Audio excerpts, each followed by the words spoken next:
Un saludo muy especial para todos y todas que nos acompañan el día de hoy. Muchas gracias por su asistencia. El Comité de Carrera de la Licenciatura en Matemáticas les da la bienvenida a nuestra 48ª conferencia sobre educación matemática, que se titula Elementos decoloniales para una etnomatemática relacional.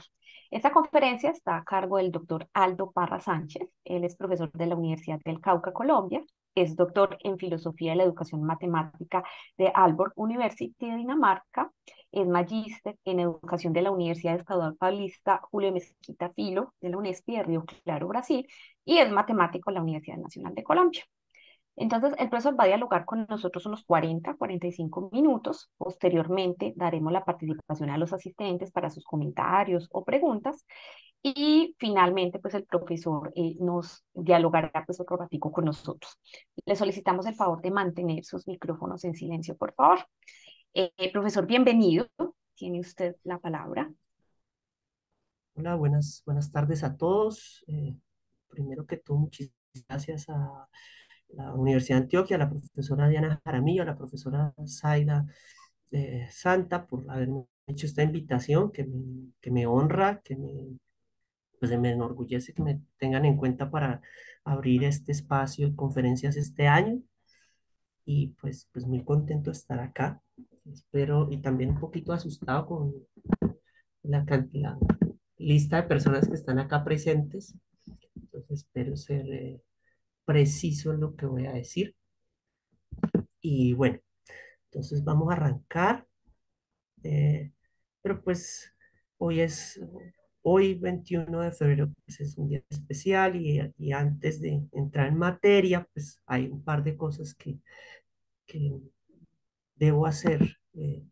Lo primero es que esta conferencia pues es en homenaje y en solidaridad a nuestro colega educador matemático Jihad Ashwaik.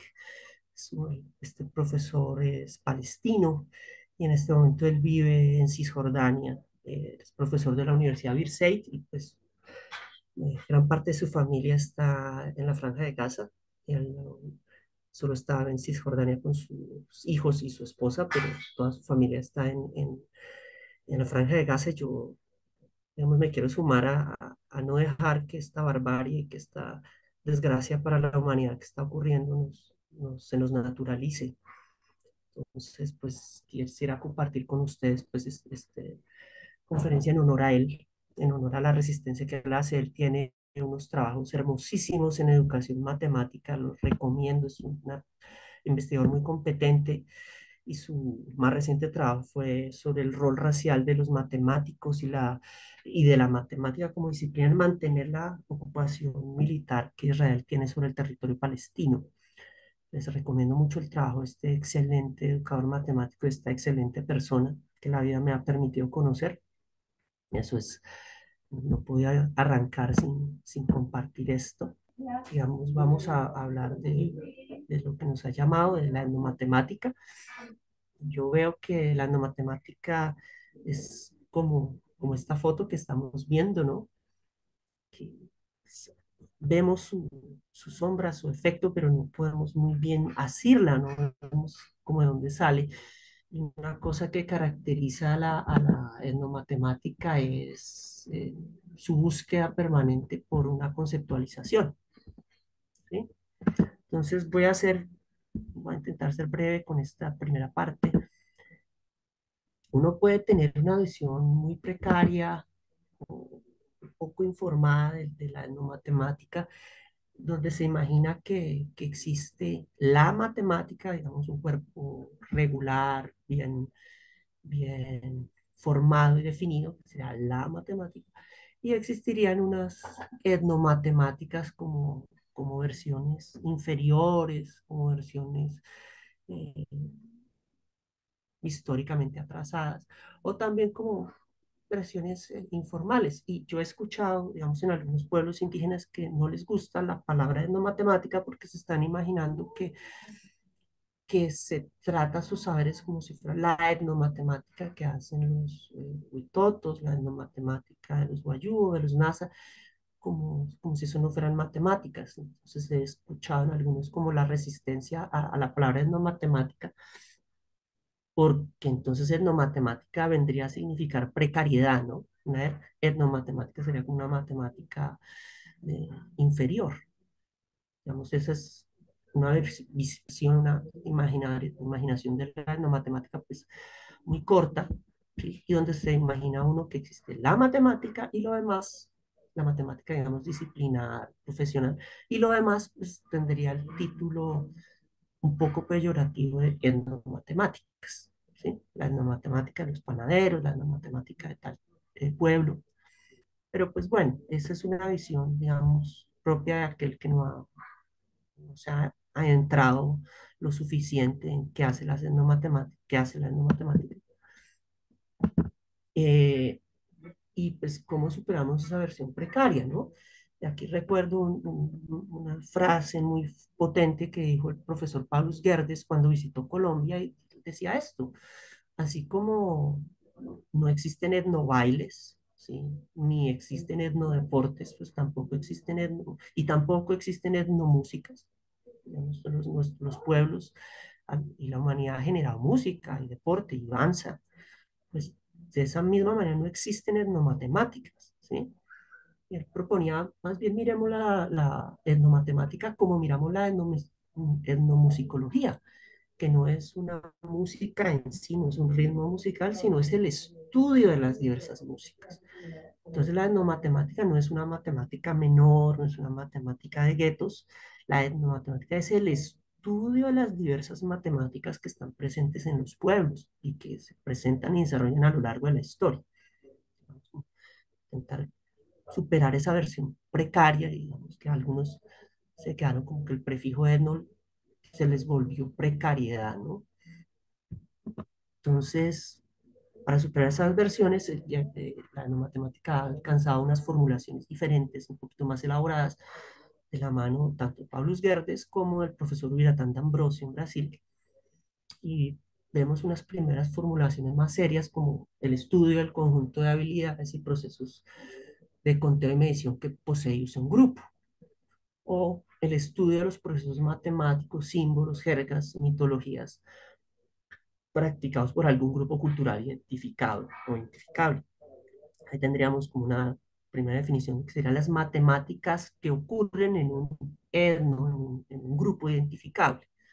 Ya esta versión es también refinada por el mismo profesor Huiratán de Ambrosio y él propone una formulación de qué sería la etnomatemática, pues sería la investigación, el estudio de las artes y técnicas, o sea, las TICAS, de explicar, entender y desempeñarse en una realidad, que sería un matema, perdón, de explicar, entender serían los matemas dentro de un contexto cultural propio, sería el etno. Esa es, digamos, la etnomatemática como las TICAS de matema en un etno, es una de las definiciones que ha ganado como mayor consenso, mayor duración en el tiempo, ¿cierto? Pertenece a Bratán de Ambrosio. Ahora bien, aquí empieza mi discusión, que a pesar de que esta ya es unas versiones más elaborada, esta versión, y esta de las matemáticas en un etno, eh,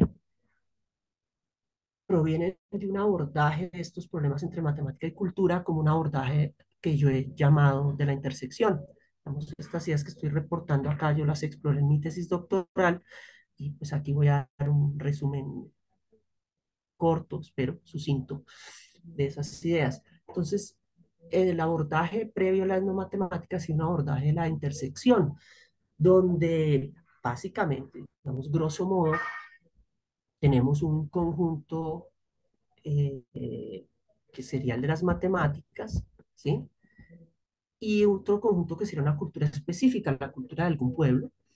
Y entonces la discusión sería si hay algo en la intersección, es decir, si hay alguna práctica eh, que pertenezca a la cultura y que podamos llamar matemática, o alguna práctica matemática que podamos llamar cultura, podemos llamarla perteneciente a una cultura específica, digamos, a la cultura de los ticuna en el Amazonas. ¿Sí? Entonces, pareciera que el La discusión se centra en torno de si de qué ocurre en esa intersección de algo que es la matemática, que sería definido, definible, y controlable, conocible, y algo que sería una cultura específica, que también sería controlable y conocible. Entonces la pregunta fundamental sería si hay matemáticas ahí, si esa intersección es vacía o no es vacía, y eso impone, básicamente nos va eh, metiendo nos está insinuando un rol de la persona que se dedica a la etnomatemática. Sería algo así como un detective, porque él trabajaría de esa manera, buscando eh, esos elementos que están en la intersección, descubriendo que en efecto pertenecen a ambos conjuntos, argumentando que, mire, por esto lo puedo considerar matemática, esta práctica de construcción de una casa, o esta manera de cocinar, y argumentando con evidencia para probar que existe algo allí. También alguien podría decir, no, definitivamente esas cosas son inconmensurables y la intersección de esos dos puntos es vacía. Y nada de lo que esté en la cultura, de una cultura particular, pues puede llamarse matemáticas porque la categoría matemáticas pertenece a una cultura específica, disciplinar, y digamos las prácticas que tiene cierta comunidad, pues ellos no la llaman matemáticas porque vamos a imaginarnos que esa intersección ahí hay algo. Digamos, como que pareciera que la discusión a favor y en contra de las no matemáticas se puede colapsar en si ese conjunto de intersecciones es vacío o no es vacío, ¿sí? Entonces, pues ahí ese abordaje yo lo considero un problema, que así no deberíamos pensar, porque si nos imaginamos que esa intersección es vacía y somos críticos de la no matemática, caeríamos en una especie de esencialismo matemático. Es decir, no, la matemática es una sola, no podremos hacer estas mezclas. O si somos seguidores de la etnomatemática y asumimos que ese conjunto es vacío, que no puede haber mezclas, podríamos estar incurriendo en creer que que las culturas son estáticas y que así como la categoría matemática no existió dentro de una cultura, el concepto de matemática no existió, no podrá nunca existir, ¿sí? Si qué sé yo, eh, los maorí de Nueva Zelanda no tenían una idea de matemática, entonces ellos no podrán tener la capacidad de concebir esa categoría, porque eso alteraría su cultura de manera nociva. Entonces ahí eso sería, en cierto modo, caer en un estatismo de la cultura, que también es problemático. Ahora bien, si uno es crítico de la no matemática y dice, no, ahí sí hay algo, pero es que la matemática disciplinar es superior, ¿sí? No se pueden comparar porque esta matemática disciplinar ya se ha refinado, ¿no? Entonces ahí uno incurriría en un problema de una jerarquía epistemológica. Y la cuarta opción es decir, bueno, me gusta la no matemática y afirmo que ese conjunto es no vacío. Entonces ahí ha aparecido la famosa paradoja de Wenry Milroy que dice, bueno, pero ¿y usted cómo va a decir que ahí hay matemáticas si eso está en otra cultura? ¿Sí? ¿No será más bien que usted está viendo la matemática que usted quiere ver, pero ahí no está? ¿Sí? Y, digamos, esa fue una de las primeras críticas muy fuertes a la matemática, al proyecto de la no matemática, esta paradoja de quién dice que ahí hay matemática, solo aquel que conoce la matemática profesional, hegemónica, ¿sí? Estará en la capacidad de advertir que allí, que cierta práctica merece el rótulo de matemática, ¿sí? Entonces, como yo siento que ese abordaje de la intersección solo nos lleva a problemas, ¿sí? Y uno de los problemas, pues, se sintetiza en esta crítica que hizo el profesor portugués Alexandre Pais. Él creó un escenario ficticio, se imaginó un escenario para poder hacer una crítica a la no matemática. Se las voy a leer. Es un texto que él publicó y él dice, mire, imaginémonos que hay un grupo de indígenas que observa a unos alumnos en una escuela en una clase de matemáticas. Ese día los estudiantes están viendo el teorema de Pitágoras. Después de un tiempo observando a los estudiantes, se dan cuenta de que lo que los estudiantes hacen en las mesas con sus esferos, sus bolígrafos en la mano, resolviendo ejercicios en una hoja de papel, es en realidad construir una casa. Y ahí entra Alexander Páez a decir, oiga, ¿Por qué a ustedes les suena esto absurdo? ¿Sí? Porque la dirección de la investigación siempre va de las comunidades locales para reconocer cómo, va a las comunidades locales para reconocer como matemático lo que estas personas están haciendo. Es decir, para Alexandre Pais hay un problema con que alguien que tiene cierto entrenamiento de matemáticas de una comunidad diga, ah, ustedes, como hacen canastos, ahí están haciendo una función de varias variables. O mire cómo construye, cómo administra un medicamento una enfermera y diga, ah, usted sabe que la proporcionalidad, ¿sí? Él dice, eh, eso es tonto, es tan tonto como si viniera un indígena a un salón de clases de matemáticas y nos dijera que estamos construyendo una casa. Para Alexandre Pais, pues ese es uno de los grandes problemas de la no matemática. Y a mi juicio, esa crítica existe siempre y cuando uno haya participado de esta idea de la etnomatemática como una intersección, como un problema, digamos, ontológico de que una práctica es cultural y una práctica es matemática, ¿sí? Y yo siento pues que ahí hay un problema, ¿no? Entonces, sobre ese problema, ese abordaje problemático de la etnomatemática, yo creo que se puede cambiar, ¿sí?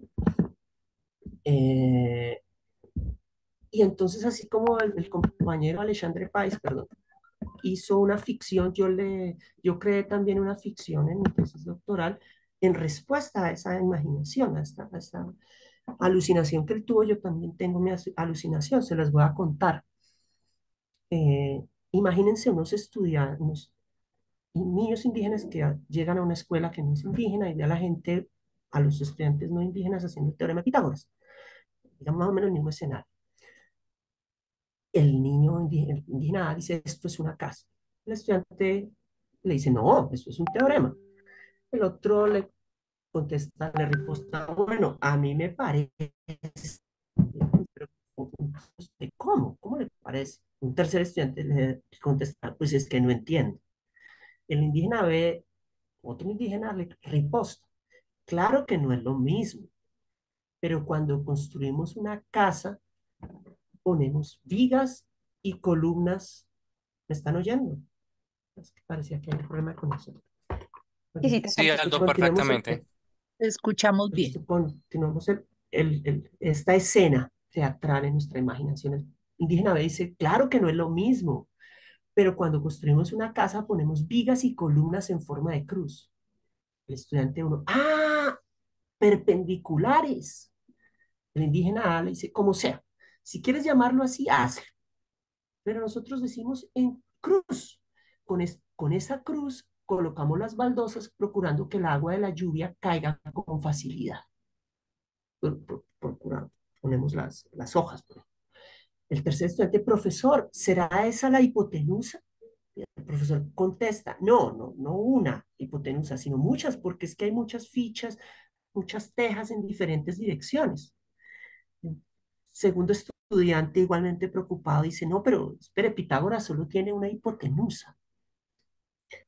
Entonces, esta ficción que yo creé para contestar esa otra ficción tiene, no sé si ya puedo percibir como esa multiplicidad de gente discutiendo, multiplicidad de gente interpelándose, intentando comprenderse, ¿sí? Y allí, en últimas, no importa si eso o no es un teorema, no importa si llegamos a un consenso final. Lo que importa es que vamos a interactuar y a comprender por qué el otro dice lo que dice. Y voy a estar en la obligación de yo expresar lo que yo sí sé y mi pasado y mi legado con mayor precisión. Esta llegada de este otro que no conoce mis códigos me obliga a mí a expandir mis códigos y a ser más preciso y más consciente de las reglas de vida que yo tengo. Hay una pequeña imagen que también sintetiza ese tipo de diálogos. Eh, ¿Ya? Esta es una imagen de un caricaturista donde vemos a alguien que intenta describir en sus propias palabras algo que no le pertenece y que no se ajusta a sus modelos.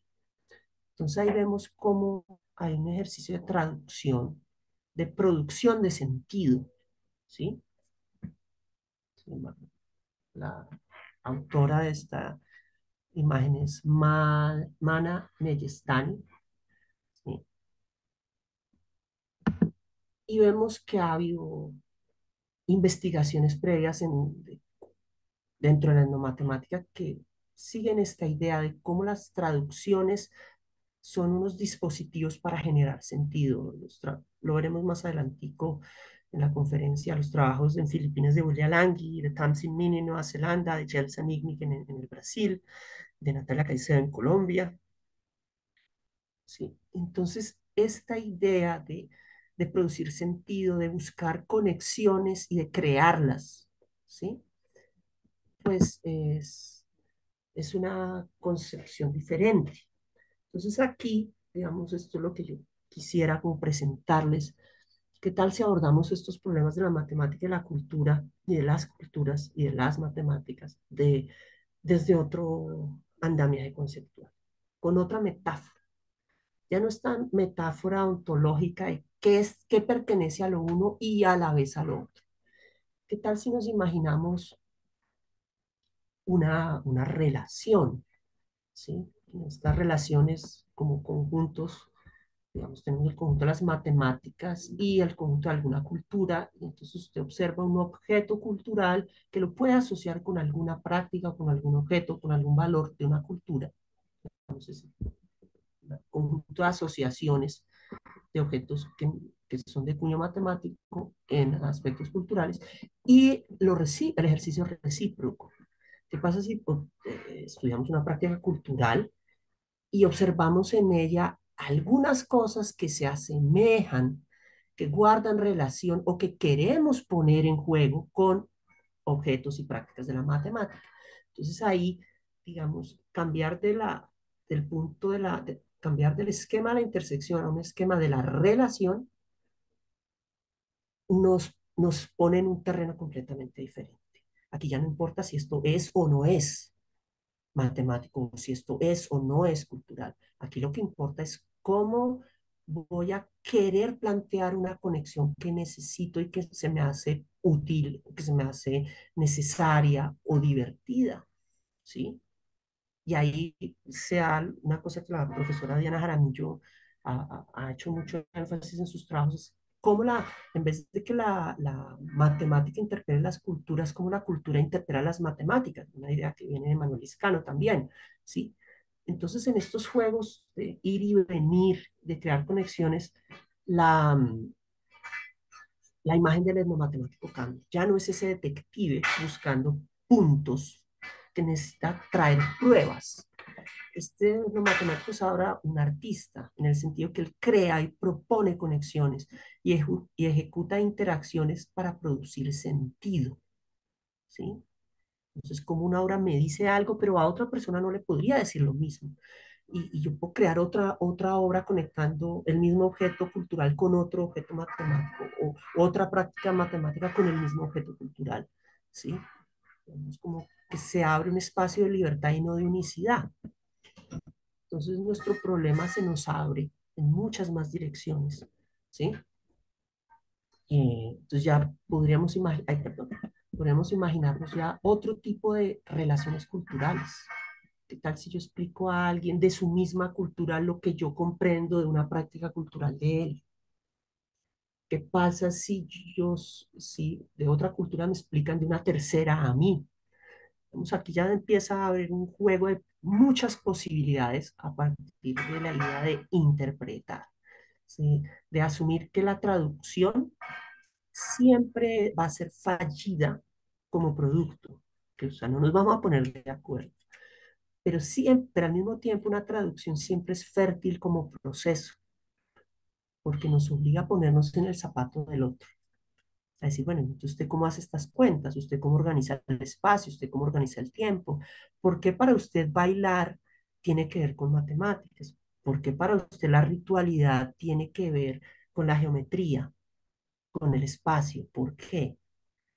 Y ese, en vez de descalificar y decir esto no es o esto sí es, y la palabra, la potencia y puede ser, esto a qué me inspira esto que estás haciendo, en mis términos, ¿cómo diría aquello que haces?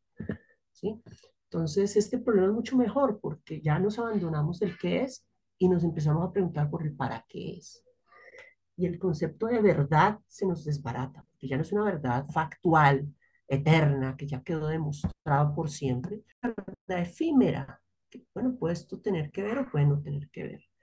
Ya cambiamos de puntos a trazar, a construir ese ejercicio de coleccionar cosas exóticas, lo vamos a lo abandonamos por crear nuevos conocimientos, nuevas potencialidades de explicar lo viejo y de crear incluso cosas nuevas. Y esta idea de la intersección también estaba muy permeada por el ejercicio etnográfico, donde había que pasar muchísimo tiempo en las comunidades y yo quiero pensar como ellos piensan para describir lo que hacen. Bueno, tal vez no, tal y multiplicar la diferencia sea algo positivo, ¿sí? ¿Me están escuchando? ¿Vamos bien? Sí, profe, Sí, vamos bien. alto. Ah, vale, gracias, que recién una llamada extraña. Y entonces nuestro problema es la reflexividad, que es un problema típico de la antropología que hace etnografías clásicas. De que, oiga, pero si usted va a investigar unas personas que cargan bultos en una galería, ¿usted cómo los va a investigar? Investíguese usted primero y este problema es la reflexividad, ¿no? Pero ¿qué tal si no reemplazamos ese problema, pero lo complementamos con otro problema, y el problema es de la simetría? Y ese otro, ese que ha sido llamado otro, no tendrá también intereses, no tendrá él también necesidad de investigarte a ti, cómo está la voz de ese otro, ¿sí? Entonces, complementamos el problema de la reflexividad con el problema de la simetría. O sea, digamos, no se trata de abandonar, de renunciar a una cosa, sino de complementar y darse cuenta que el problema puede ser aún más rico, ¿sí? Y entonces aquí la teoría de la matemática se nos tiene también que repensar de ya, de ya no únicamente encontrar prácticas culturales que pueden contener elementos que pertenecen al conocimiento matemático, vamos hacia la creación de conexiones entre prácticas culturales y matemáticas, interpelándose mutuamente. Entonces ahí los objetos de estudio de la matemática nos pueden cambiar también. Entonces, ideas como la interpretación, la creación, la inteligibilidad, o sea, qué tanto me entiende el otro, y la interacción ya son cosas que ganan una centralidad que antes no tenían. Entonces, a eso me refiero yo con la etnomatemática relacional. O sea, pasar de la intersección a la relación. Y bueno, yo los llamé, ya convoqué han sido convocados para una conferencia que decía algo que ver con lo de colonial. Bueno, ¿y eso qué tiene que ver con lo de colonial? Pues hasta aquí la primera parte, ya les conté qué es una etnomatemática relacional para mí, ¿sí? Y ahora vamos a una segunda parte, voy a intentar ser más breve, que el tiempo está en contra. Eh, Vamos a hablar de este asunto de la decolonialidad y eso que va a tener que ver con la etnomatemática relacional, ¿sí? Eh, la primera aclaración que hay que hacer es, ¿qué es esto del colonialismo, la colonialidad, la decolonialidad? Pues bueno, los estudios de la decolonialidad nos muestran que el poder imperial aún se ejerce mucho después del colonialismo. O sea, vamos a diferenciar el colonialismo, que fue una época que reinó el mundo hace varios siglos y que era una explotación de un Estado-nación sobre otro, y que en esta época tristemente aún vemos en Palestina, o sea, en Puerto Rico, pero eso ya no ya no opera de la misma manera. Lo que sigue operando es la lógica que está detrás, lo que emerge con el colonialismo, que es la lógica de la colonialidad, que esa sí sigue operando y ya no opera, digamos, por medio de los fusiles, opera desde las mentalidades y los discursos y las narrativas. El pensador Ramón Grossfogel lo definió así. ¿Qué es colonialidad? Colonialidad es una matriz de poder que nos impone jerarquías, que son formas de dominación y explotación sexuales, políticas, epistémicas, económicas, espirituales, ¿sí? En las que la jerarquía étnica de la visión, lo europeo no europeo, reconfigura esto. Es decir, aquí se nos impone, es mejor ser blanco que negro, blanco que indio, mejor ser hombre que mujer, mejor ser joven que viejo, mejor el capacitismo mental. Entonces, la colonialidad es esa matriz que nos pone a ponderar una cosa como si fuera mejor que otra. Esa es la definición de Grossfogel. Entonces, la decolonialidad sería impugnar esa matriz de poder que aún funciona y que funciona en muchas partes en nuestra vida cotidiana, ¿sí? Entonces, ¿cómo transformamos esa matriz de poder? Para reconocer y fortalecer formas alternativas de teorizar, producidas por el lado oprimido de la diferencia colonial. En este caso, podríamos decir de la población indígena o de otras poblaciones, ¿no? No es exclusivo del indígena. Entonces, la decolonialidad empieza a problematizar cómo se construye el conocimiento a través del tiempo y del espacio, y al enfocarse en preguntas como quién, cuándo y por qué, y dónde construye el conocimiento.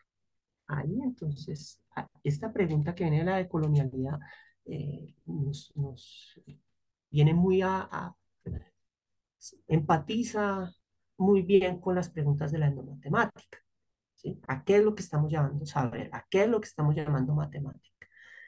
¿A qué es lo que, a quién estamos llamando experto y en dónde lo estamos llamando experto? ¿Sí?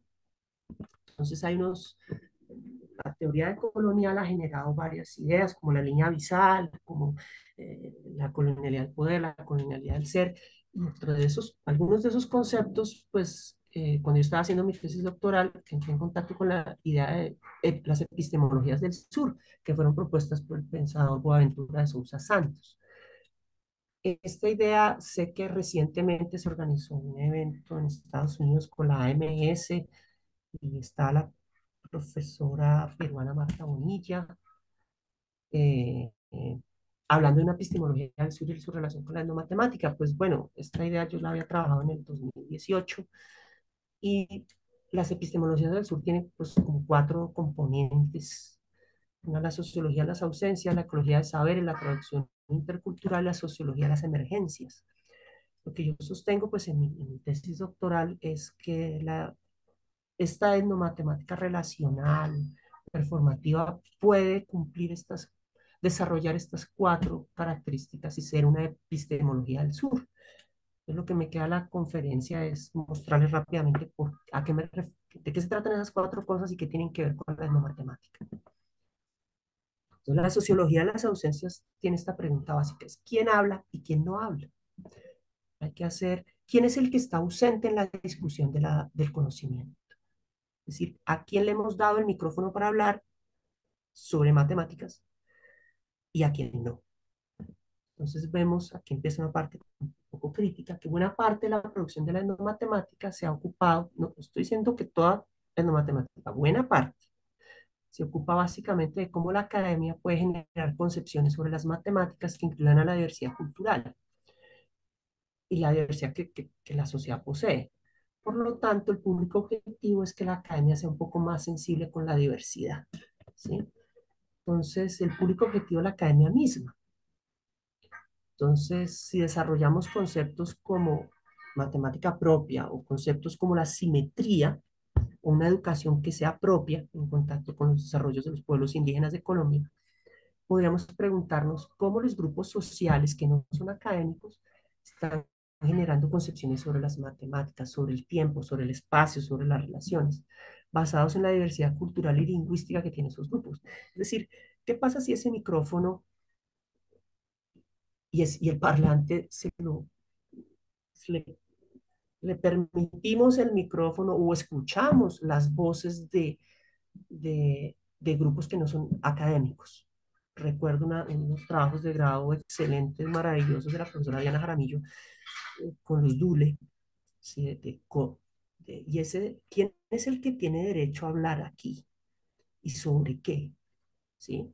no únicamente, digamos, la visión de aquel que viene a modelar matemáticamente una práctica, sino cómo esa práctica interpela a lo matemático, ¿sí? Bueno, perdón, eso es una sociología de las ausencias, demostrar lo que ha estado ausente, ¿sí? La otra es la ecología de saberes, que nos pregunta dónde está siendo hablado el conocimiento. Esta es una imagen del ágora ateniense, ¿no?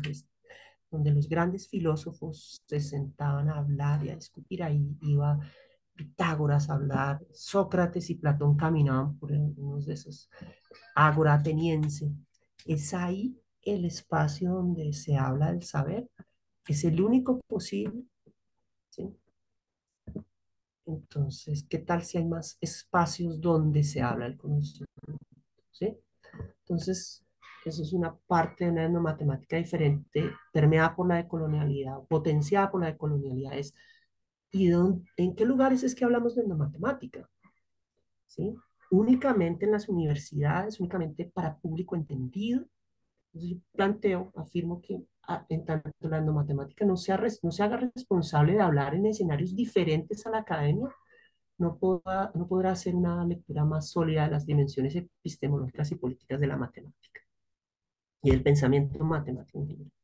En ese sentido, el intento de expandir las fronteras de lo que se acepta como matemático es un intento de intervenir en un sistema de personas, creencias, valores que constituyen conocimiento en tiempo y espacio, cuestionando la exclusividad de algunos para ser legítimos.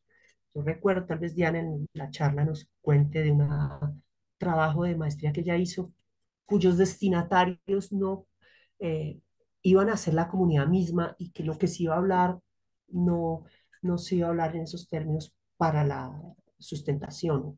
Tal documento no iba a tener cierta circulación porque se iba a escribir con tal estilo o en tal formato, o porque tenemos que escribir las tesis únicamente en español, ¿sí? O los documentos.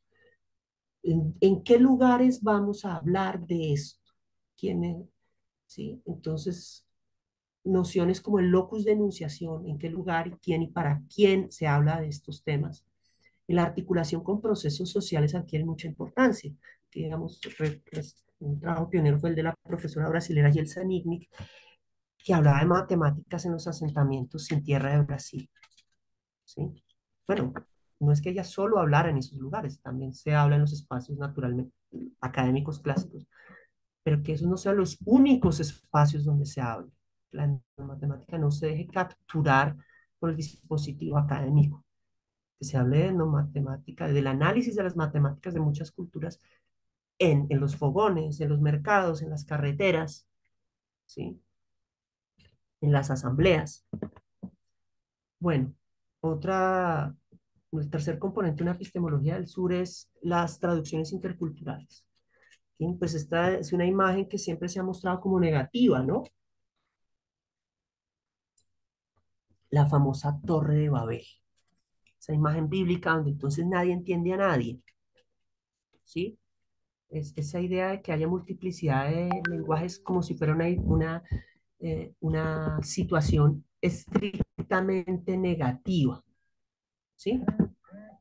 Yo quiero controvertir esa idea, porque en los pueblos amerindios uno encuentra, y en los pueblos africanos, ser políglota es lo más natural del mundo, ¿sí? Y las reglas de parentesco en pueblos amazónicos nos dicen cosas como, eh, usted no se puede casar con alguien que tiene su misma lengua madre, eso sería una forma de incesto. Usted tiene que casarse con alguien que usted no entienda. ¿Para qué? Para que sus hijos tengan reciban dos idiomas al menos, ¿sí? Hay, digamos, pueblos amazónicos que operan bajo esa regla, ¿sí? Entonces, esta idea de no entendernos, de que las traducciones no salgan inmediatas, de unificar lenguajes como lo positivo y de la multiplicidad de lenguajes como lo negativo, pues hay que impugnarla también, ¿sí? Tomando la interacción de las representaciones y la creación de nuevos conocimientos como fundamentales para las matemáticas y considerando que las traducciones interculturales se pueden acometer de manera intencional, no solo con el objetivo de acuñar nuevas palabras, sino para fomentar nuevas comprensiones, ¿sí? Entonces, los logros de las traducciones reivindican el idioma como el escenario propio para la creación y la hibridación, porque los entornos que colisionan varios idiomas son el terreno fértil para la generación de conocimientos. Es decir, no anclarnos al pasado, sino llevar la cultura y el lenguaje a nuevos escenarios. Entonces aquí yo voy a hacer una pequeña digresión de dos puntos. Una es el fascinante trabajo del lingüista y matemático francés André Coty, que hace un recuento histórico y dice, mire, los grandes saltos de la matemática disciplinar ocurren cuando llegan lenguas vernáculas, cuando Marco Polo llega de la China y tiene que traducir, cuando el latín cae y las lenguas naturales de los estados-nación, cuando ya se puede escribir en otros lenguajes, la matemática se desarrolla de maneras brutales. Cuando usted tiene que hablarle a otro y encontrar palabras para explicarle a ese otro, el conocimiento de ambos crece, ¿sí? Eso por una parte. Y lo otro es la distinción de los lingüistas. ¿Cómo podemos saber si una lengua está muerta o está viva? Digamos, los que estudian sociolingüística, en lingüística, hay una manera muy expedita de saber si un lenguaje está muerto, si una lengua está en vía de extinción, si ya murió o no murió. ¿Saben cuál es la prueba? La prueba es si se inventan palabras o no se inventan palabras. Una lengua muerta no puede inventar palabras. Una lengua viva sí. Entonces, un ejemplo muy aquí de la mano. WhatsAppear es una palabra que no existía hace 10 años. Y nosotros la usamos, digamos, con regularidad, ¿no? Usted me WhatsAppea, yo lo WhatsAppeo, vosotros me WhatsAppearéis, y así. Eso es señal de la vitalidad de un lenguaje. Entonces, ¿qué tal si pensamos en la vitalidad de una cultura? Porque los conocimientos y las significados son a la cultura como las palabras son al lenguaje, ¿no? Entonces, una cultura muerta es la cultura que no crea nuevos conocimientos. Entonces, si queremos que nuestras culturas indígenas, nuestras culturas de la calle, nuestras culturas urbanas crezcan, ellas deben crear conceptos. De lo contrario, las estamos condenando a su extinción. Entonces, por eso es que yo defiendo la traducción. Sé que la traducción tiene muchos enemigos porque creen que uno va, vamos a traducir el texto un texto de cálculo integral al Wayuunaki, que eso va a ser 100% posible. Pues claro que no, pero la tentativa de hacerlo, acometer la empresa de hacerlo, esa sí que va a ser fértil, porque todos los que estén metidos en una empresa así van a aprender bastante matemática y bastante cultura y bastante Wayuunaki.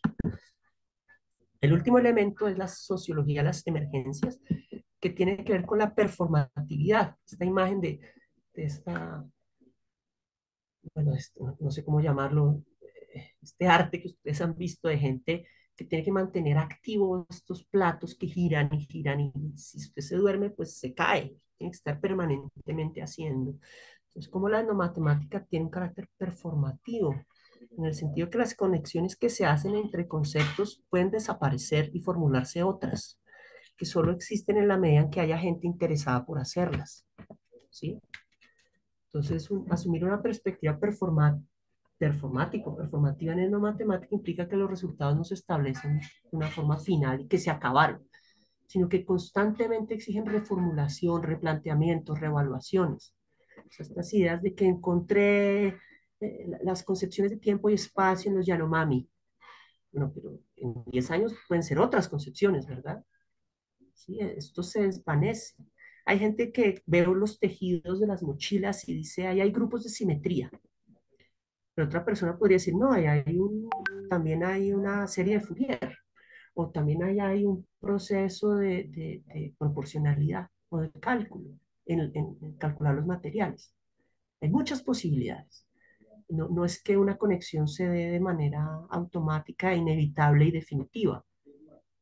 Entonces aquí rescato, pues los trueques no están involucrados en la noción antropológica de identificar y catalogar la otredad, sino se trata de crear esa diferencia, nada de buscar encuentros entre iguales, y esos encuentros pues son transitorios.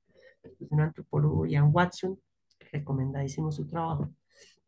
Y entonces aquí ya bueno, intentar ir cerrando, así que me extendí, disculpas. Eh, el problema de una etnográfica interseccional, pues es que sus métodos son de la etnografía clásica, eh, busca colectar exóticos que se nos terminan volviendo piezas de museo, de, ay, mire cómo tan bonito que estos panaderos cortan el pan, o cómo estas modistas cortan la tela, ¿sí? Que eso es importante, pero alcanza cierto límite en la creación de nuevo conocimiento, porque se nos vuelve un poco contemplativa, una loa al pasado, y también termina siendo domesticable, articulada con las instituciones. En cambio, esto es una cosa interseccional, relacional, perdón, nos habla de la autodeterminación, de que de el que practica esa práctica cultural de interés de matemático también puede reflexionar, se crean nuevos conocimientos para la vida comunitaria, se expanden y se usan los conocimientos, entonces la tradición se vuelve vibrante, se va hacia el futuro, ¿sí? Una cosa de autogestión e inatrapable por su carácter volátil. Entonces, en cierto modo, es un problema mejor. Ya cerrando, y si existe, de eso todo que les he hablado ya pues, tanto tiempo, 40 minutos ya, existe gente buscando descolonizar la etnomatemática y pues mi respuesta es, claro que sí, claro que hay gente detrás de estas ideas, se le tiene y se le consigue. Tenemos este trío de fantásticos investigadores, Tony Trinick, Tamsin Mini y Wenuku Fairholt, en Nueva Zelanda. Dos de ellos son indígenas maori que han trabajado, completan este año 30 años de investigar los problemas de la matemática maori, de cómo se revitaliza la lengua tereo maori a través de su práctica cultural y de las matemáticas, ¿sí? Y donde ven que el lenguaje es una herramienta de construcción epistemológica y de lucha política. Ellos se dieron la tarea de construir diccionarios y de pensar los conceptos, ciertos conceptos matemáticos desde la racionalidad maori. Willy Alangui, desde el 2002 en Filipinas, que él habla del diálogo vibrante entre tradiciones y él creó una noción que se llama la interrogación mutua, ¿sí? Y él sigue trabajando, digamos, en Filipinas. También está la investigadora, perdón, William Lanky es de la etnia Igorot, es indígena, se autorreconoce como indígena. Lisa Luni Borden trabaja con los indígenas Mi'kmaq en cómo la lengua de los Mi'kmaq verbifica las matemáticas, ¿sí? La importancia de aprender desde el lenguaje y de aprender las maneras de conocer y saber las matemáticas desde la cosmogonía y cosmovisión Mi'kmaq en Canadá. Está la profesora Mónica Mesquita en Portugal, que trabaja con comunidades de pescadores y con asentamientos ilegales en la costa de Caparica en Portugal. Ya como habla de la dignidad de los invisibilizados, como estas ideas, digamos, freirianas, tienen que ver con matemáticas y hablando como desde abajo para arriba. También tenemos el colectivo Insurgir de la UFMG en Brasil, donde está la magnífica profesora Carolina Tamayo. Están los trabajos en Brasil del profesor Ayrton Alves da Silva. Está el grupo ENFI, Educación en Fronteras de Brasil. ¿Sí? Y bueno, en Colombia tenemos los trabajos de, otra vez, Diana Jaramillo, los trabajos que estamos intentando hacer acompañando el Centro Indígena de Investigaciones Interculturales de Tierra Adentro aquí en el Cauca, y que trabajos que hace también, intenta hacer la licenciatura en Educación de la Universidad del Cauca. Están buscando esas ideas. Entonces ya voy cerrando, ya espero no demorarme mucho. Tres últimas diapositivas, ya la última, la de irnos. Una perspectiva colonial pretende poner en duda los locus de enunciación occidentalizados, es decir, quién habla, cuestionar las formas de saber y poder que devienen de ese locus. Pero ojo, esto no supone un etnocentrismo, no se pone una vuelta al pasado, sino buscar una alternativa a la modernidad diferente a la posmodernidad, ¿sí? Abandonar ciertas dicotomías. Y tomo un texto de los antropólogos colombianos Mauricio Caviedes y se me escapa el nombre de Suárez. Dicen que las relaciones de poder no pueden cambiar apenas en el texto. No importa qué tan bien intencionada sea la línea que se escribe. Las relaciones de poder solo se pueden cambiar en el trabajo de campo y para que cambien hay que crear nuevas relaciones. O sea, esta matemática relacional tiene que estar en terreno, tiene que estar discutiéndose, siendo interpelada, siendo criticada, refinada, porque solo así va a cambiar lo que produce la investigación, ¿sí? Y bueno, yo creo que yo ya termino que un desarrollo descolonizante de la etnomatemática proporciona sólidas bases para contribuciones teóricas, ¿sí?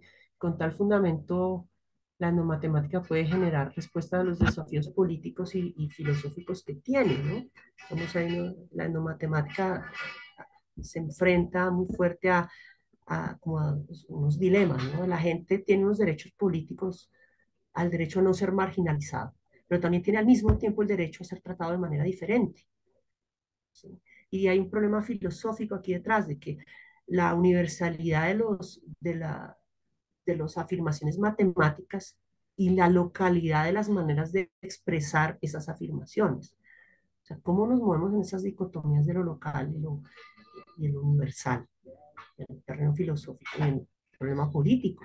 Yo creo que una matemática relacional que use herramientas decoloniales eh, puede hacerle frente a estos desafíos, a estos dilemas tan fuertes, a estas tensiones filosóficas y políticas. Entonces, cierro con que hay que moverse como el Curupira. El Curupira es una deidad, es una figura mítica del Amazonas, de las culturas amazónicas que tiene los pies volteados hacia atrás. Entonces, el Curupira va para adelante y para atrás. Tú no sabes exactamente para dónde va.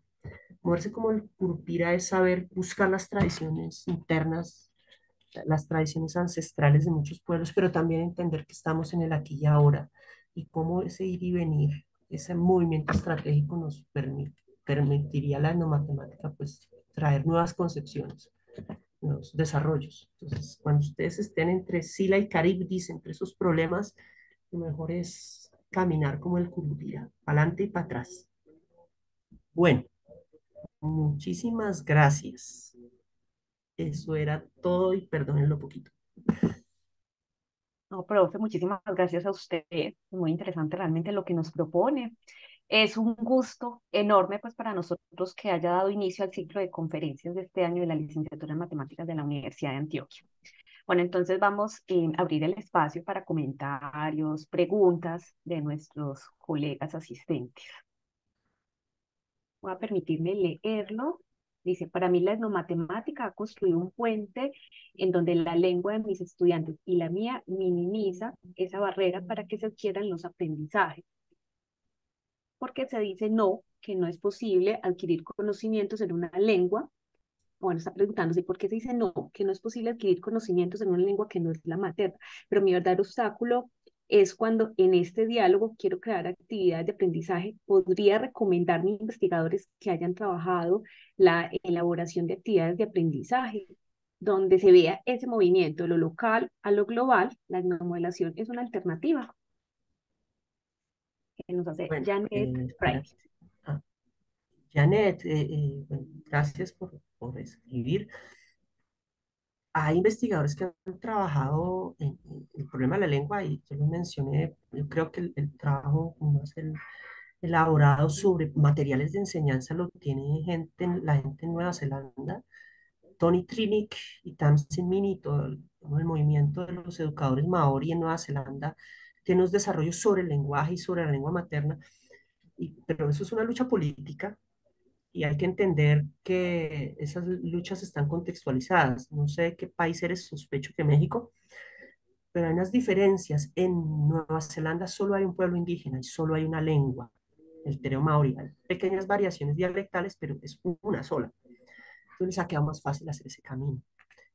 Países como Colombia o Brasil, sospecho que México, donde hay muchas lenguas al mismo tiempo, construir corpus y registros para expresar esas ideas pues toma más tiempo y es más difícil. Pero ellos han alcanzado cosas que tienen su formación escolar desde el primer año hasta el último año de la educación básica enteramente en Mahor. Cuando saltan a la universidad, hay un pequeño periodo de transición de 2 semanas o algo donde el estudiante dice, ¿y esto cómo se dice? ¿Cómo se dice esto y lo otro? Ah, ya, al cabo de 2 semanas se acabó la turbulencia, ellos continúan sus estudios superiores y eso es lo que quieren hacer, pero ellos creen en esto que has escrito. La conceptualización desde la lengua materna es fundamental, ¿sí? Y, digamos, pensar con cabeza prestada, con lenguaje prestado es difícil. Digamos, yo sí soy a mí, yo sé que hay personas que no desarrollan etnomatemática por ahí, yo sí. Me parece que el papel de la lingüística y las traducciones es fundamental. Ahora, sobre la etnomodelación, pues es que la etnomodelación es una manera externa de modelar matemáticamente un contenido. Digamos, esta idea de lo ético y lo émic, en últimas, es siempre la visión de afuera. Digamos, la profesora Carolina Tamayo y yo hemos escrito un par de artículos, ponencias, viendo que en últimas eso tiene un techo, ¿sí? Que la etnografía clásica tiene techos y esta idea de lo ético y lo émic ha sido fuertemente criticada desde la antropología, ¿sí? Porque el problema fundamental ahí es quién habla, quién tiene derecho a hablar y a decir esto me parece que es. O sea, ¿quién es el que escribe esos reportes éticos? ¿Quién es el que escribe esos reportes éticos? ¿Sí? Entonces, pues para algunos será una alternativa, para mí no lo es. Puede ser que tú encuentres un camino. Bueno, muchísimas gracias, profe. Hay un profesor, Andrés Mosquera, que me escribió la pregunta en el interno. Voy a hacerla. También tiene relación con la etnomodelación. Entonces, bueno, dice, profesor Andrés Mosquera, docente del programa de estudiante del doctorado en educación, pregunta, apreciado doctor Aldo Parra, ¿qué libros o artículos, autores le recomienda para estudiar la cultura afro desde la época colonial? Él en este momento está también trabajando el asunto de la etnomodelación de artefactos propios de la cultura afro. O sea, el profe también hace parte pues de esta cultura, entonces está haciendo pues como esta revisión. Ese profe, ¿qué le puede decir al respecto? Bueno, es que la, sobre la, af- la diáspora afro, el problema, hay un asunto que hay dos vías. Una es, digamos, exaltarlos con la herencia cultural africana. Digamos, ahí usted puede encontrar los textos de Vanicio Alves, creo que se llama, eh, donde habla de la capoeira, de la herencia africana. Tiene una tesis doctoral de la USPI. En Colombia, los primeros trabajos de Ángela Valencia, que hablaban como de ese legado cultural, y también pues las conexiones que hizo Paulus Guedes con toda la matemática africana, ¿sí? Eso es un camino, pero el otro camino es pues mirar los problemas raciales, ¿no? ¿Sí? Ahí es otra vertiente, digamos, donde la etnomatemática tendría que hacer más cosas, ¿no? Y plantear los problemas de la invisibilización, de la exclusión del saber, ¿sí? Y porque el racismo es algo que persiste. Entonces ahí, digamos, yo me inclinaría más por los trabajos de la profesora colombiana Luz Baloyes, que ya no trabaja en etnomatemática, pero sí se plantea estos problemas. Y bueno, sobre lo de digamos, yo quisiera que de ninguna manera tomaran esto como prescriptivo, digamos, cada cual asume una perspectiva de la etnomatemática y en su teoría, en su metodología. Digamos, en mi postura, en mi posición, en mi manera de ser y estar dentro del campo de la etnomatemática y el movimiento de la etnomatemática es que si usted va a modelar, tiene que, ¿para qué va a modelar? ¿Quién va a modelar? Y este es el problema de quién. Digamos, para mí es fundamental en esto que les hablo de la decolonialidad, ¿quién pone el problema a la investigación? Y la investigación termina cuando? ¿Termina cuando publicaste un artículo, cuando defendiste una tesis? ¿O la investigación termina cuando la comunidad con la que estás dice, basta, ya obtuvimos lo que necesitábamos de ti, tú obtuviste lo que necesitabas de nosotros? Cuando lo que estábamos interesados en comprender, ya lo comprendimos lo suficiente. Ahí termina la investigación. Y cuando arranca, digamos, los trabajos de simetría, es un capítulo que está en mi tesis doctoral, son como muy enfáticos en eso, en que usted puede más o menos clasificar trabajos en etnomatemática entre aquellos que el interés de la investigación lo puso alguien de afuera de la comunidad y esos trabajos terminan rápido y alcanzan un cierto tipo de resultados episódicos. Y otro tipo de trabajos donde la comunidad es la que pone el problema y llama al investigador y le dice, oiga, venga, tenemos estos problemas, problemas educativos, problemas lingüísticos, y ahí las investigaciones son de largo aliento, digamos el caso de William Lang y el caso de Adailton Alves da Silva, que lleva más de 30 años con los Ahué Chavante. Entonces, mi comentario a esta persona es, bueno, ¿y esta comunidad con la que usted quiere trabajar, a ellos, dónde está la herida, dónde está el dolor, dónde está lo que les interesa? En la medida que usted entre en sintonía con, con las necesidades y voluntades de ellos, va a emerger el problema que, que la matemática que usted conoce puede venir a contribuir, ¿sí? Ahí va a aparecer la matemática que puede modelar. De lo otro va a usted correr el riesgo de que sea una cosa no orgánica, que apenas usted se vaya, eso no perdura, o que le digan, que sería lo más cruel, que le contesten para que usted se sienta satisfecho, que le contesten lo que usted quiere oír y no el conjunto de relaciones y significaciones sobre tiempo y espacio que ellos tienen, y no sobre la urgencia vital de sobrevivir y trascender en este tiempo. Digamos, ahí sí me devuelvo a Viratán de Ambrosio, ¿no? Que es, los pueblos tienen la necesidad de sobrevivir y trascender. ¿Y cómo organizan esas necesidades de sobrevivir y trascender? ¿Sí? Entonces, digamos, por eso es que yo me aparto de esas ideas de la etnomodelación, porque el locus de enunciación no se rompe. Seguimos dentro del mismo circuito de yo, el gran ojo certificado que puedo decirte si algo es o no es matemática. ¿Sí? Bueno, entonces voy a hacer la lectura de la profesora Tesla Serrato. Un saludo desde Honduras. Gracias por este excelente espacio. Quisiera consultar si deseo realizar una primera investigación en esta línea incorporando la formación de profesores, ¿qué recomendaciones me compartiría? Y también, profe, voy a leer de una vez la otra. ¿Perdón? Sí, el profesor Lenin Anacona dice, la etnomatemática es ahondar desde la matemática en una cultura o es la cultura abriendo espacio en la matemática. Ahora ya la profesora Tela me ha dicho que lo leyera. Listo. Profe, tenemos entonces esas dos Uy, preguntas. Y hay otra sí, esa, pregunta, Zaida, de la relación de la etnomatemática con la educación matemática crítica. Ah, gracias, profe. Sí, esa no la había ya, visto. sí, Ese sí, profe César Augusto, sí. esa relación. Bueno, pues, ¿qué recomendaciones te compartiría sobre la formación de profesores? Pues ahí yo, pues pues mira, sinceramente yo llevo 20 años perdido en ese tema, digamos, de trabajar con profesores, y ahí hay una cosa de que la formación inicial la formación,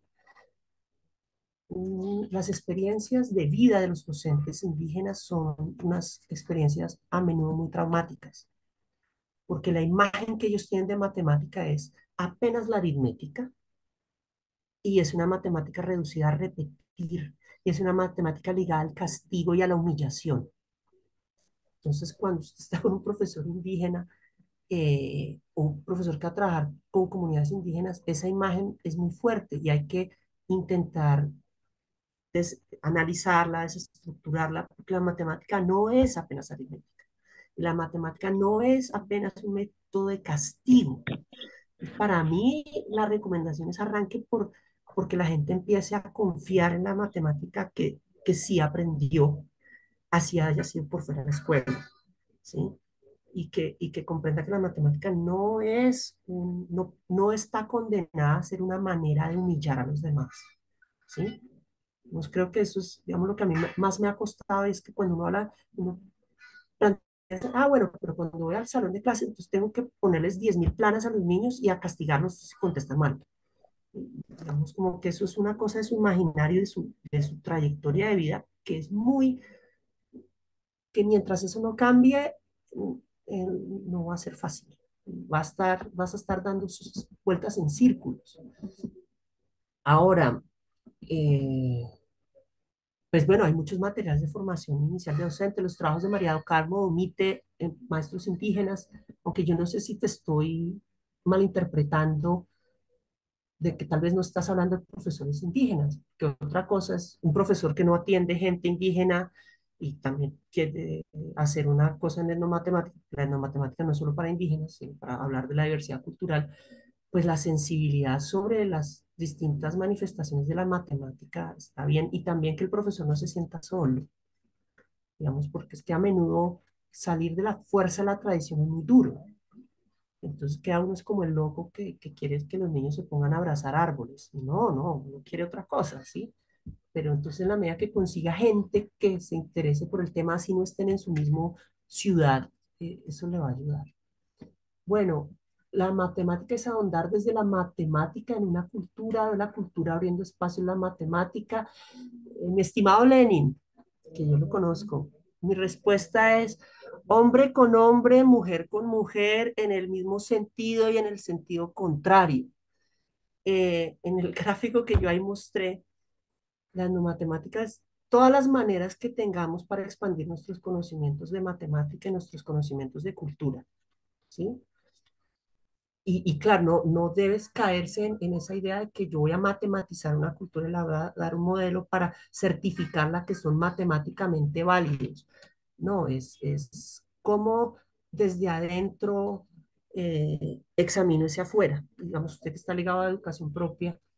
Y hay alguna cosa que no alcance a manifestar, pero tiene que ver, es un desarrollo que está en que estoy por hacer aquí en el Cauca, a ver si Lenin me echa una mano, es la idea de repertorio y la idea de jurisdicción, ¿sí? Que eso hay que fundamentarlo bien y hacerle pruebas, pero la idea, digamos, en la parte educativa es que nuestros niños, sean indígenas o no sean indígenas, amplíen su repertorio, es decir, que puedan ser capaces de comprender las tradiciones culturales, matemáticas, conocimientos de distintos lugares y sepan identificar cuál usar y cuál no.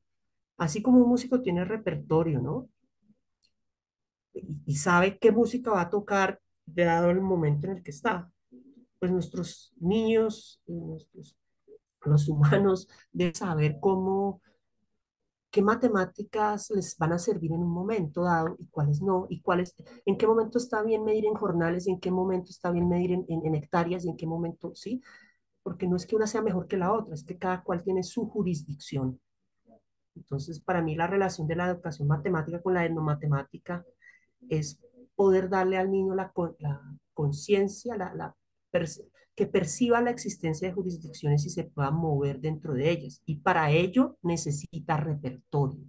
Nuestro trabajo como educadores es ampliarle el repertorio a los niños, o sea, que sepan manejar Excel, que sepan manejar una calculadora, pero que también sepan cómo se mide ancestralmente y cómo se mide en una tercera cultura. ¿Cuál es el sistema de numeración Yoruba? ¿Cómo es que son los números en el francés? Para que entiendan eso, ¿sí? Digamos, el peor músico es el que solo se sabe una canción, ¿sí? Buen músico es el que tiene repertorio. Una persona educada es la que sabe muchas jurisdicciones, tiene gran repertorio. Ahora, me devuelvo a la educación matemática crítica, pues yo no sé, entre la matemática y la educación matemática crítica, ¿y cuál es la oveja más negra? Yo siento que las conexiones son muy fuertes porque la, la educación matemática crítica se ocupa de lo que es crítico. Sí, la etnomatemática está mirando de cómo se sobrevive y se trasciende, que es una cuestión crítica.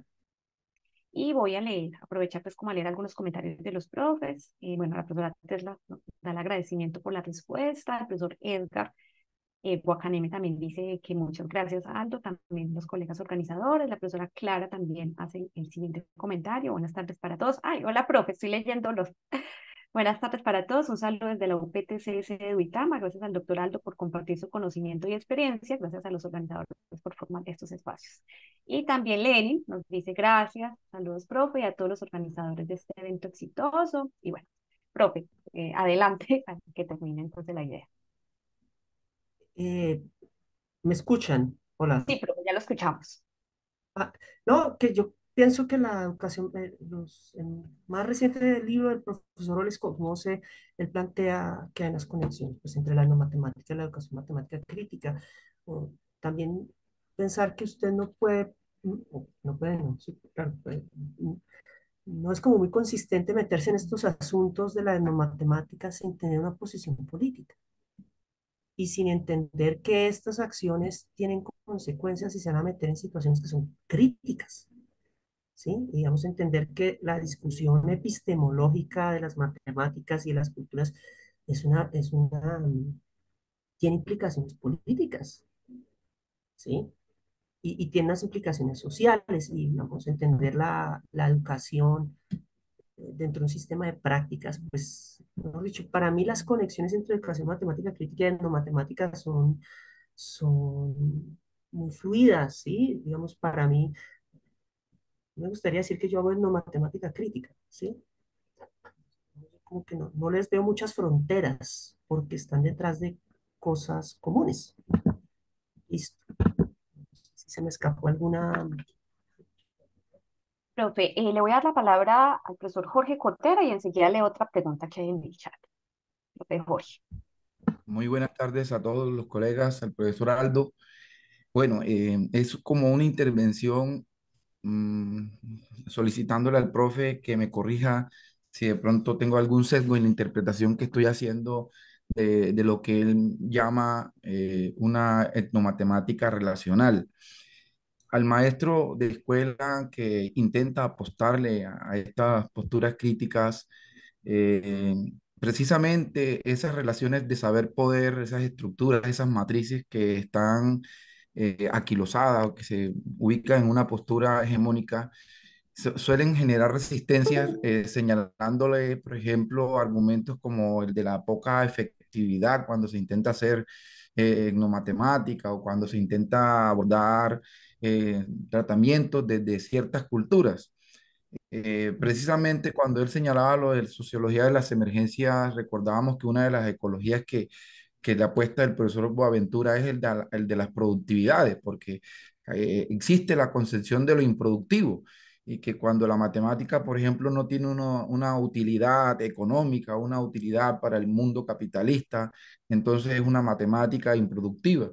En muchas ocasiones en la escuela, cuando el maestro aborda estudios, análisis de lo matemático, buscando que el estudiante recree, que el estudiante encuentre el aspecto espiritual, suele ser como entendida como una matemática improductiva o un abordaje improductivo.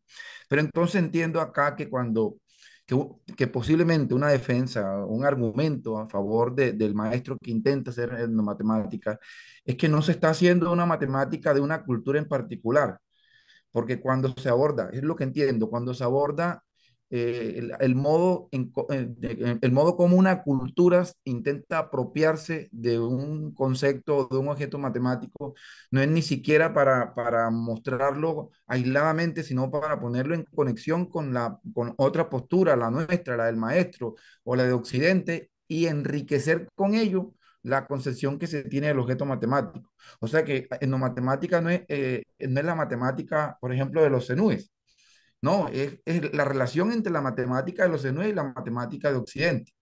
Voy a poner un ejemplo. En un trabajo que nosotros hacíamos sobre la perpendicularidad, encontramos que por la concepción, la cosmogonía bisexual de los cenúes, ellos no podían o no tendrían el peligro, por así decirlo, de caer en la definición de perpendicularidad como una línea que cae sobre la otra, porque como su concepción es bisexual, la relación de esas dos líneas es como bidireccional, no una cae sobre la otra, sino como que las dos caerían cada una sobre la otra. Y cuando nosotros entendíamos esa mirada que ellos tenían allá al momento de construir sus viviendas en perpendicularidad, que ni usan la palabra, pues, pero esta es como la interpretación que hacemos. Nos dimos cuenta que quizás un maestro desde Occidente decía una línea que cae sobre la otra porque estábamos dándole preponderancia a una línea sobre la otra, pero que al enriquecer esa concepción del objeto, desde la mirada de los CNUE. Nosotros no estábamos haciendo una matemática CNUE, sino entrando en conversación con esa mirada o esa concepción. Entonces, incluso un estudiante occidentalocéntrico ganaría, por así decirlo. Si es que alguien intentaría decir que de pronto entramos en un campo de la ineficiencia, de la improductividad, porque estamos hablando de una matemática que no le apuesta a lo estrictamente a la eficiencia o la efectividad. En ese sentido, estaríamos argumentando que ganamos todos, maestros, estudiantes y sociedad, porque enriquecemos el objeto matemático, nuestra concepción del objeto matemático. ¿Es así o no, profesor? Bueno, lo que pienso es que el objetivo es que estos niños profundicen más su saber de la cultura zenú y profundicen más su saber de las matemáticas que no son zenúes. Sí, o sea, el objetivo no. Hoy estaba hablando con un profesor en una escuela indígena y él decía es que no es 50-50, decía, es que la mitad del tiempo la voy a hacer en la matemática blanca y en otra mitad del tiempo voy a hacer la matemática de aquí. Si es que no puede ser 50-50, decía el profesor Orlando, decía, es que tiene que ser 100-100. Era como la concepción que él tenía de como tener lo mejor de los dos mundos, o mezclar. Para mí, digamos, no admite esos números. Lo que hay que es darse a la altura de comprender entre todos eso que es y cómo se apropia, cómo lo hago a mi manera, cómo comprendo que no es mi estilo, ¿sí? Cómo me da la tarea de no quedarme únicamente con lo que sé y que lo que sé pueda a su vez ser más profundo. Y una cosa que decía el profe, que ahí sí toca sacar elementos de otro lugar, y es a- ese componente, el compromiso ético y el compromiso político que ustedes tienen como profesor o como investigador o como entusiasta de estas ideas. Eh, pues hombre, están pagando porque ese niño tenga una mejor vida y una vida sana, una vida plena, o le están pagando porque le vaya bien en el examen, porque son dos objetivos diferentes. Y tal vez si le va bien en el examen va a tener una vida plena, pero no únicamente. Entonces yo sí en eso, sí me refugio es en el compromiso ético y político que tenemos como profesor. Es decir, si yo veo que mis estudiantes eh, les va pésimo en el ICFES, pero van a poderse desempeñar en su vida y en su vida como miembros de una comunidad, pues entonces, ¿qué es lo que va a priorizar? ¿Sí? Y también hay que tener un poco de testarudez y de convicción en lo que uno hace, decir, sí, este año mis estudiantes aún no les van a sacar todos los puntos del examen del ICFES o de la plaza, pero sé que sí van a entender los valores comunitarios, lo de su cosmovisión del tiempo, el manejo del tiempo de tu cosmogonía, ¿sí? Entonces, en cierto modo, hay que ser terco, en decir, es que esto es lo que sí puedo hacer, esto es lo que no puedo hacer, y pues no terco en el sentido que uno no quiere hacer nada, sino de a qué voy a priorizar. Yo recuerdo una discusión en el Cauca hace como 10 años, donde un director del colegio decía, mire, que que mis niños saquen los peores resultados del municipio es un buen síntoma, es señal de que no les hemos colonizado la mente. Ante un argumento de esos, usted ve claramente que él tiene una concepción ideológica, política, de qué es lo que él quiere con la educación, ¿sí? Y qué es lo que él no quiere. Y si en ese no querer hay una implicación de quedar mal frente a la institucionalidad o frente a cierto, ojo, es que no es ni siquiera quedar mal frente a la institucionalidad, es quedar mal siempre frente a ciertos discursos, ¿sí? Piénselo de una manera un poco más pragmática, un poco cínica.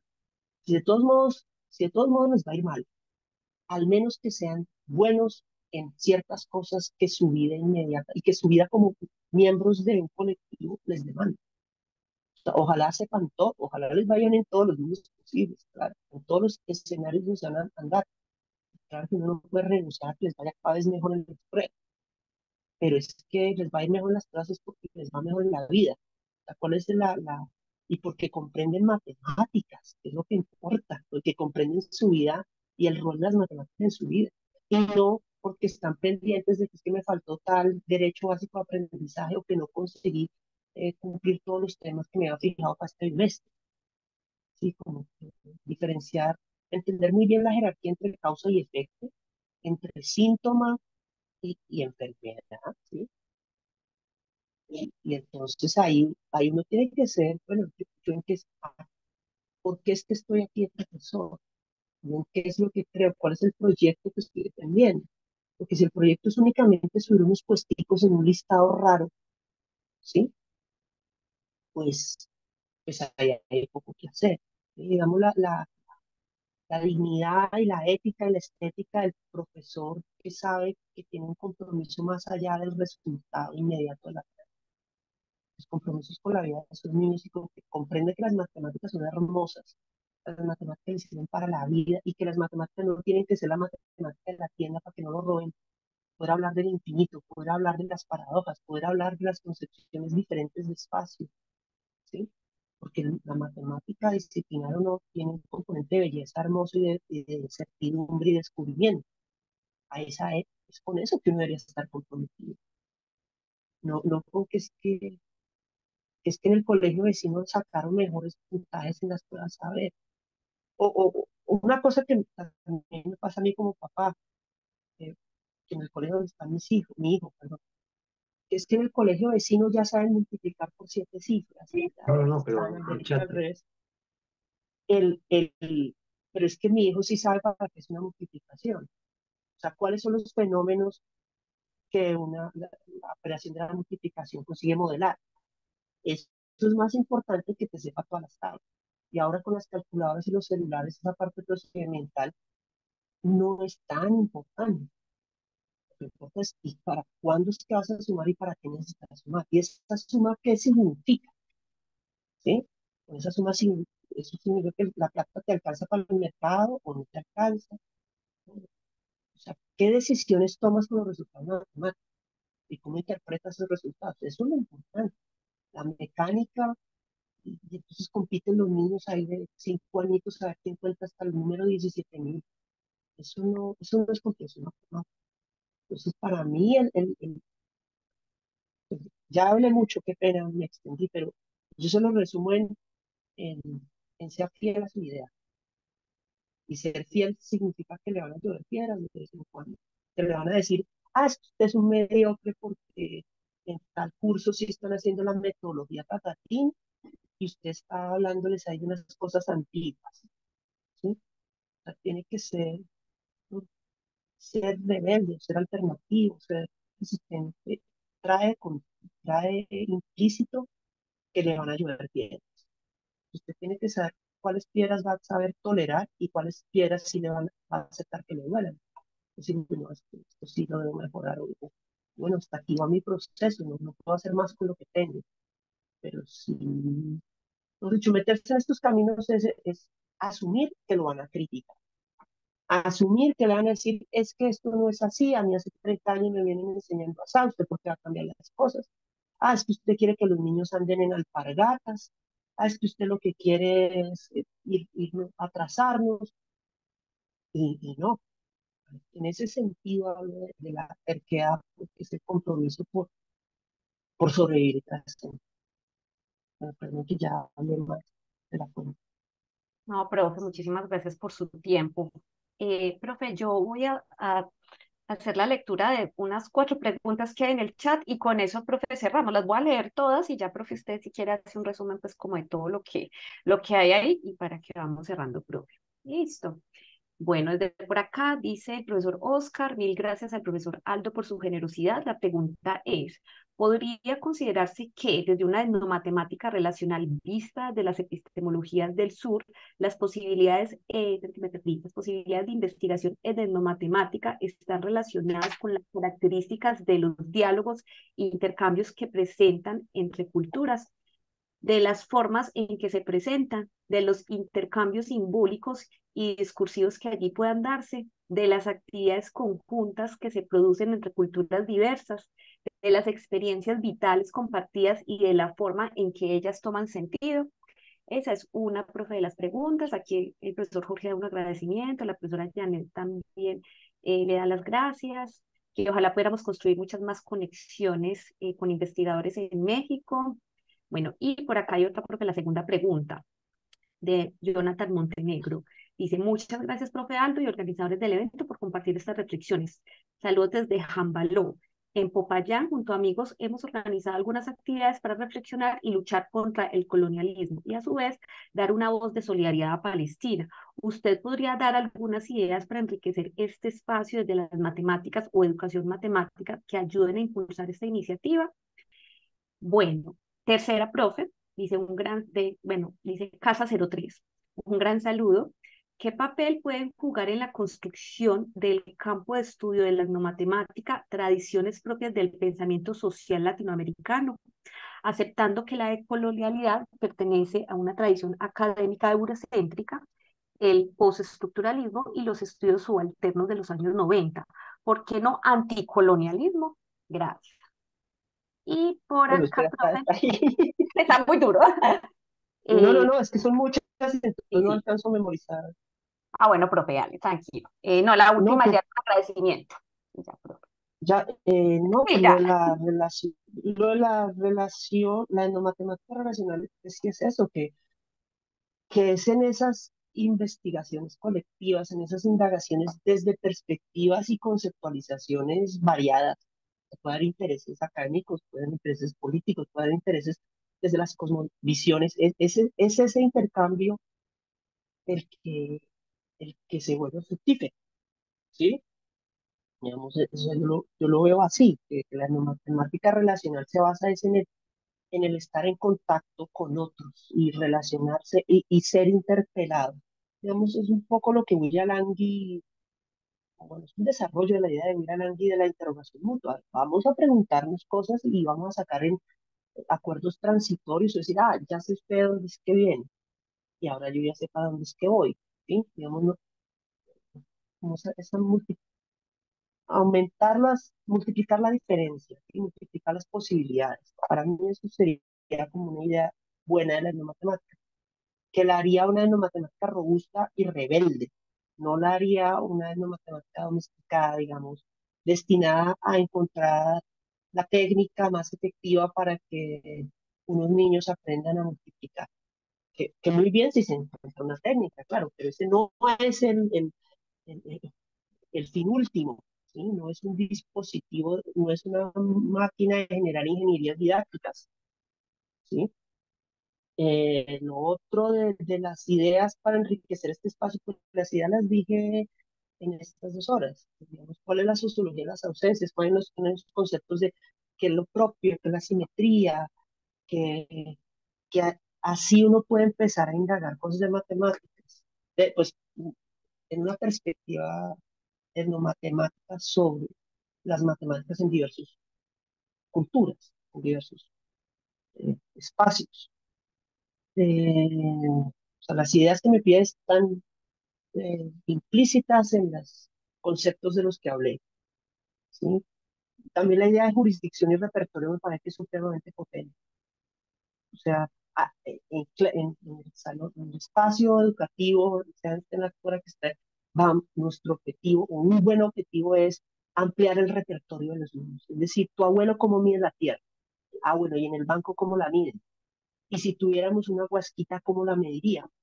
¿Sí? ¿Y será que se puede medir una tierra ya no en metros ni en hectáreas, sino en jornales? ¿Cuántos trabajadores trabajo ese terreno? O sea, ¿de cuántas maneras posibles yo puedo medir un terreno? ¿Con cuántas unidades de medida puedo yo medir un terreno? Porque no son solo metros, no son solo yardas, no son solo hectáreas, también es en tiempo de trabajo, ¿sí? ¿Con qué con horas de tractor? En un tractor recorre eso en 1 hora. Bueno, ¿cuánto mide? y entonces ampliar el repertorio de los niños y conocer jurisdicciones. Esa es para mí la idea, la idea que estoy explorando y ya que todo el mundo que me escribe pidiéndome ayuda, ahora yo les pido ayuda.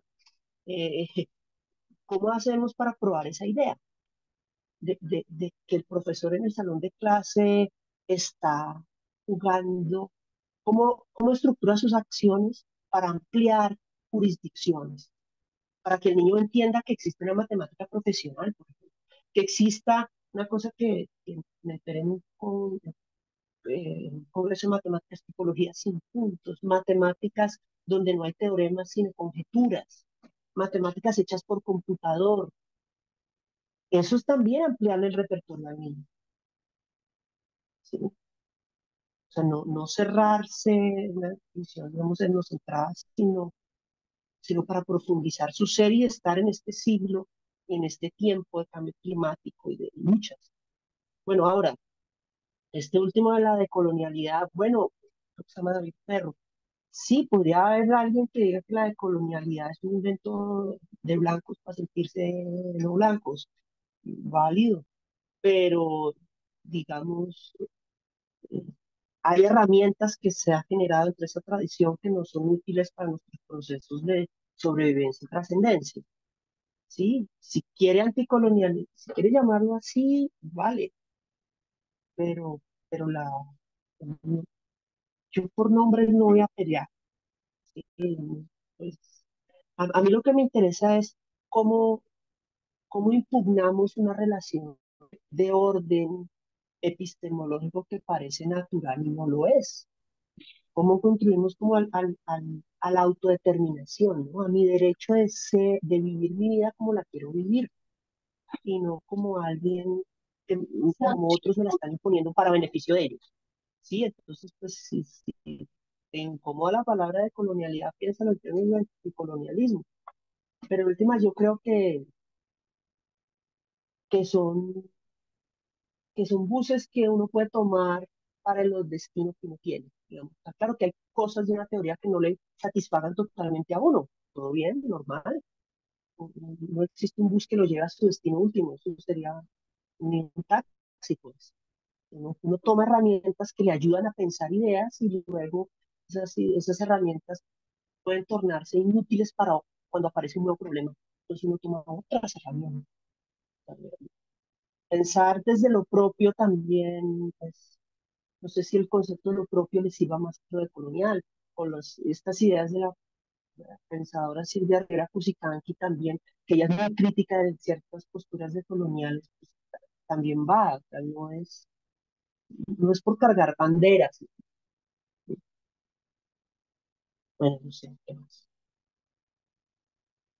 Bueno, profe, no, muchísimas gracias. La verdad me encantó mucho escucharlo, doctor Aldo. En nombre del Comité de Carrera de la Licenciatura en Matemáticas, le damos las gracias por acompañarnos en esta 48ª conferencia del ciclo de Educación Matemática. Creo que con esto ya podemos dar por finalizado este espacio. Muchas gracias por la asistencia, profe. Estuvo súper numerosa la asistencia. Tuvimos hasta 68 personas conectadas. Yo quería hacer un pequeño Gracias, María. comentario, Zaida. Claro que sí, Aldo, Claro que sí. yo quiero agradecerte mucho esta conferencia porque yo creo que dejas para la comunidad que trabaja en matemática aquí en Colombia unas posibilidades abiertas para pensar más ampliamente ese concepto de etnomatemática. Pues no quise hacer preguntas ni intervenciones, pero me parece muy valioso las puertas que nos dejas ahí abiertas para continuar en esta exploración hacia esa etnomatemática desde estas miradas del sur, latinoamericanas, colombianas. Entonces, muchas gracias, Aldo. Yo creo que aprendimos muchas cosas y sobre todo destacar esa mirada esas posibilidades que dejas para el desarrollo de la matemática aquí en nuestro país. Muchas gracias. No, gracias a ustedes por la posibilidad de abrir este espacio. Digamos, la Universidad de Antioquia es líder, pionera en esto y, bueno, me alegra que te haya gustado todavía. No es mal que no hiciste preguntas porque las tuyas son más duras, muy difíciles.